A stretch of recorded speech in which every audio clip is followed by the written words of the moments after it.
Hello दोस्तों, मैं प्रदीप सिंह एक बार फिर से आप लोगों के सामने एक नए तथ्य के साथ उपस्थित हूँ कि भगवान श्री कृष्ण ने आखिर कर्ण को क्या क्या लालच दिया था पांडवों के पक्ष में आने के लिए। फिर भी कर्ण नहीं गए थे भगवान श्री कृष्ण के पास या पांडवों के साथ। आज हम इसी टॉपिक पे बात करेंगे, लेकिन इससे पहले दोस्तों मैं चाहता हूँ कि आपने जो प्यार मुझे अगली वीडियो में दिया था, मेरी पुरानी वीडियो में दिया था, वैसा ही प्यार इस वीडियो में भी दीजिएगा। और कई दोस्तों ने मेरे कमेंट में कमेंट किया, कुछ ने बहुत अच्छी अच्छी बातें बताई, कुछ लोगों ने सवाल किए, कुछ लोगों ने बहुत कुछ कहा है। आइए देखते हैं, पहले कमेंट को उनके नाम के साथ पढ़ेंगे, फिर उसके बाद मैं तथ्य चालू करूँगा। ओके दोस्तों, तो अभी आया है मंगेश भोर जी का कमेंट है। कर्ण को अपनी विद्या पे भरोसा था। जय राधे।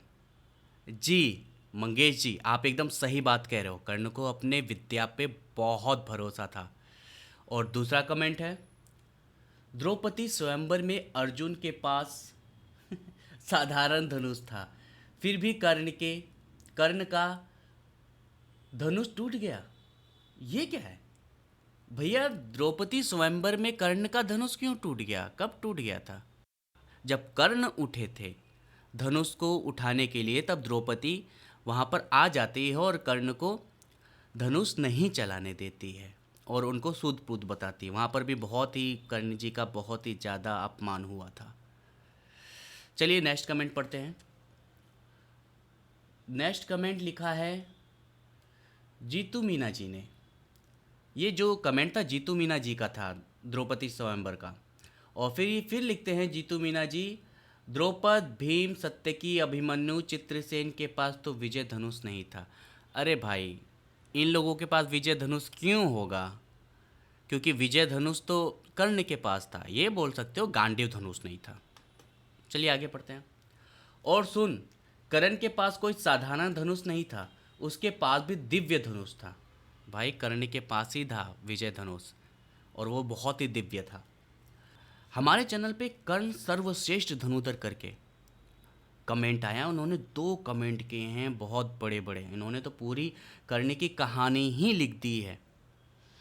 भैया आपसे का सलाम करता हूँ कि आपने मेरे चैनल पे ऐसा कमेंट किया। मैंने दोनों कमेंट पढ़ा, बहुत अच्छे कमेंट थे। Thank you very much. Next comment है विजय भाई लिखते हैं, नाइस, थैंक यू विजय। धीरज चौहान जी लिखते हैं, त्रिपुरासुर को मारने के लिए भगवान शिव विनायक धनुष यूज किए थे। देखिए धीरज जी, त्रिपुरासुर को मारने के लिए भगवान शिव ने विनायक धनुष यूज नहीं किया था, उन्होंने विजय धनुष ही यूज किया था। इसके लिए मैं एक पर्याप्त पूरा वीडियो बना दूंगा साबूत के साथ, आप देख लीजिएगा। और फिर धीरज चौहान जी लिखते हैं, सिंपल धनुष अर्जुन के हाथ टूट जाता था, इसलिए गांडीव धनुष उपयोग करता था। वाह,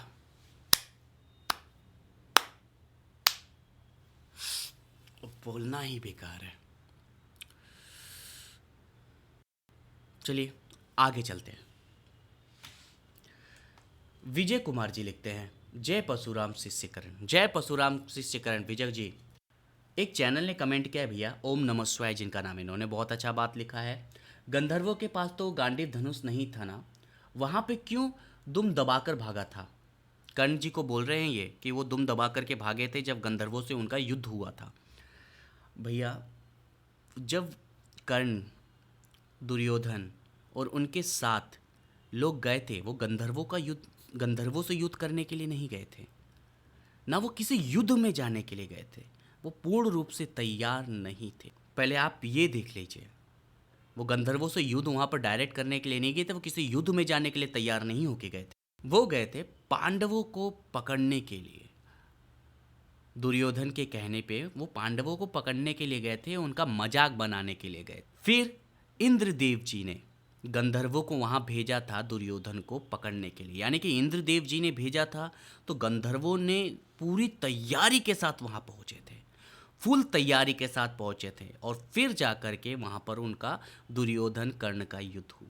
और फिर युद्ध में कर्ण इसलिए भागना पड़ा कर्ण को, क्योंकि उनके पास कुछ नहीं था उस समय युद्ध करने के लिए, सिर्फ एक सिंपल धनुष और 2-4 10 तारे तीरे कितना युद्ध कर पाते। फिर वो भागे थे, लास्ट में उन्होंने ये बात बोली थी, मैं भागा था वापस आने के लिए, मैं मर जाता तो दुर्योधन को बचा नहीं पाता, लेकिन मैं भागा और जब तक वापस आया तब तक अर्जुन पांडव मिल करके उनको वापस छुड़ा चुके थे। आइए नेक्स्ट कमेंट पढ़ते हैं। गंधर्वों के बारे में पूर्ण रूप से बताऊंगा मैं अगले वीडियो में। द्रौपदी स्वयंवर में अर्जुन के पास गांडीव धनुष नहीं था। अरे यार, द्रौपदी स्वयंवर में अर्जुन के पास गांडीव धनुष नहीं था, मान लिया, तो द्रौपदी स्वयंवर में युद्ध ही कहाँ हुआ था? कुछ भी बोलते हैं यार। चौहान साहब जी लिखते हैं, जब ये बात तो बिल्कुल सही है, इस बात को पुराने बुजुर्ग, हाँ चौहान साहब जी, आपका पूरा कमेंट मैंने पढ़ा है, आप बहुत सही बात किया, आप मुझसे सहमत हैं, thank you very much. Raj Singh, Mahabharat पढ़े हो? भैया हम बिना महाभारत पढ़े यहाँ पर नहीं बैठे हैं, आपको बता नहीं रहे। मैंने बोला था चैनल को शुरुआत करने से पहले कि जो भी चीज़ मैं बोलूँगा वो किताबों में से नहीं होगी, मैं अपने दिमाग से सोच करके आपको एक बताऊँगा कि आखिर निचोड़ निकाल के बताऊँगा कि आखिर हकीकत हो क्या सकती है। और हाँ, हमने महाभारत पढ़ा है राज सिंह जी बहुत फिर से लिखते हैं, लगता है ये कर्ण जी के बहुत बड़े भक्त हैं, और इन्होंने लिखा कर्ण कभी भी युद्ध में हारते नहीं हैं। भाई हारे हैं कर्ण, अर्जुन से कई बार युद्ध में हारे हैं, लेकिन हारने का कारण तो मैंने उस वीडियो में बता दिया है। चलिए अब आते हैं अपने असली वीडियो पे कि भगवान श्री कृष्ण ने क्या क्या लालच दिया था कर्ण को पांडवों की तरफ आने के लिए। दोस्तों, जब भगवान श्री कृष्ण जाते हैं कर्ण के पास और उन्हें बताते हैं कि आप कुंती पुत्र हो, उनको तो सदमा लग जाता है, कर्ण को सदमा लग जाता है। और वही भगवान श्री कृष्ण से ही वो पूछ लेते हैं मेरे पिता कौन है, तो वो बताते कि आपके पिताजी सूर्य देव हैं।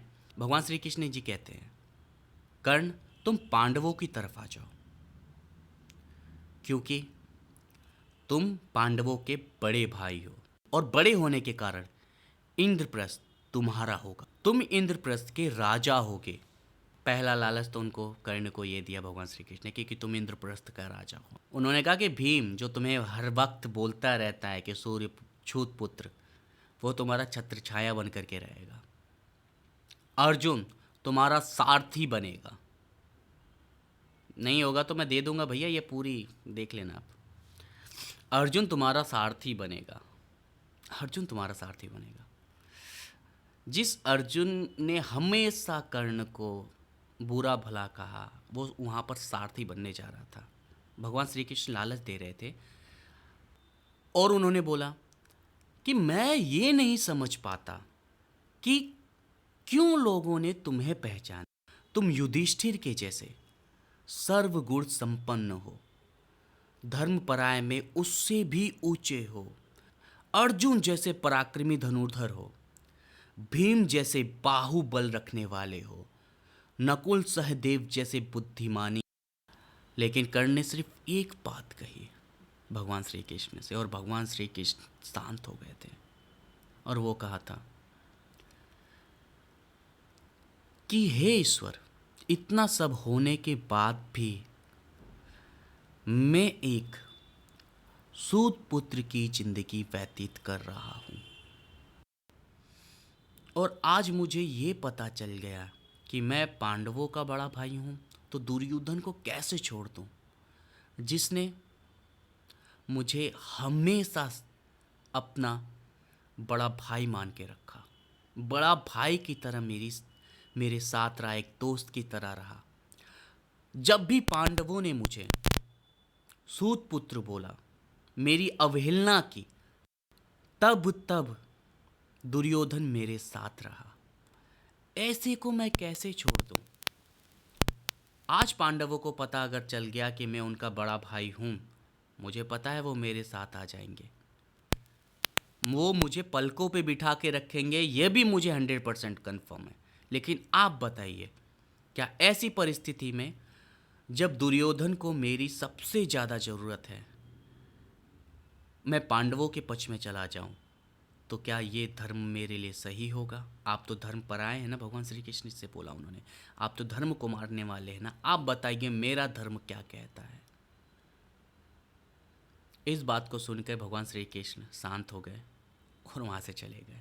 दोस्तों, अगर ये वीडियो आपको पसंद आई हो तो प्लीज़ चैनल को लाइक, सब्सक्राइब, शेयर जरूर करिएगा और बने रहिएगा। अगर आपको कोई भी चीज़ की जानकारी चाहिए तो कमेंट में पूछिएगा, मैं ज़रूर आपको दूंगा। Thank you very much.